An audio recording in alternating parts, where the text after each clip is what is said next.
Ya, antara mimpi dan impian itu sangat berbeda. Ya, kalau mimpi itu ilustrasi yang muncul pada otak kita berupa ilustrasi grafis pada saat otak kita berada dalam kondisi theta. Ya, kita tidak sadar.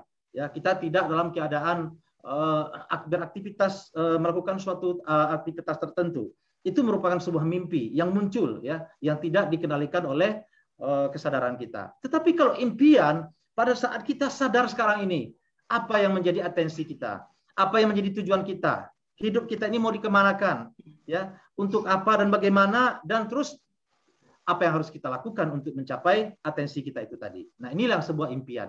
Dan impian ini sebetulnya setiap orang mempunyai impian yang sangat besar.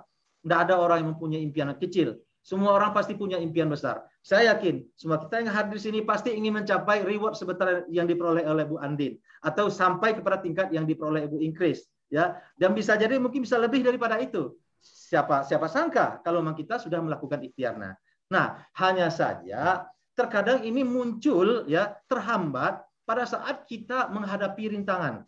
Kenapa? Yang kita hadapi ini bukan diri kita sendiri, tapi kita justru menghadapi orang-orang, ya, yang memang tidak berkesesuaian terkadang dengan kondisi kita.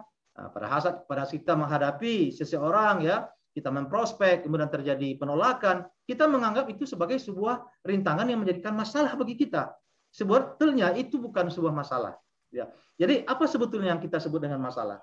Masalah itu sebetulnya adalah apa yang menjadikan antara realita, ya, dengan apa yang kita inginkan, maka disitulah letak masalahnya. Jadi masalah itu sebetulnya keadaan yang kita hadapi, bukan hal yang kita alami. Nah, jadi pada saat kita terjadi penolakan melakukan suatu prospek tertentu, itu bukan masalah. Masalah itu adalah keadaannya. Nah, keadaan ini bisa kita perbaiki.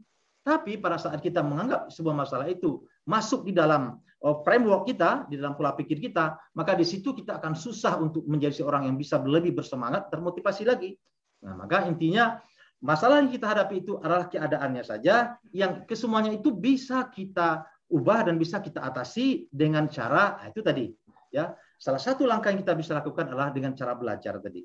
Nah, ada banyak kesempatan dan momen yang sudah dibuat oleh Grup Andin, ya, dalam kita hadir dalam setiap kegiatan-kegiatan. Ada startup, ya, ada ngered coffee, ada Tor, kemudian ada lagi nanti yang namanya magazine, ya, dari grup kita. Ini semua merupakan sebuah bagian daripada pembelajaran.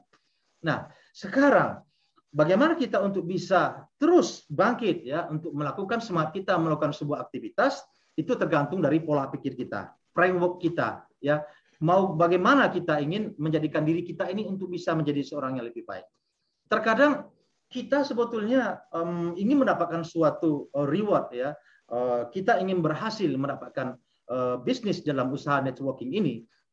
Tetapi sementara kita sendiri sudah melakukan ikhtiar, ya, sudah belajar, tapi masih juga tetap mentok. Kemudian tiba-tiba kita berhenti melakukannya. Nah, ini sebetulnya sebuah hal yang tidak perlu kita lakukan.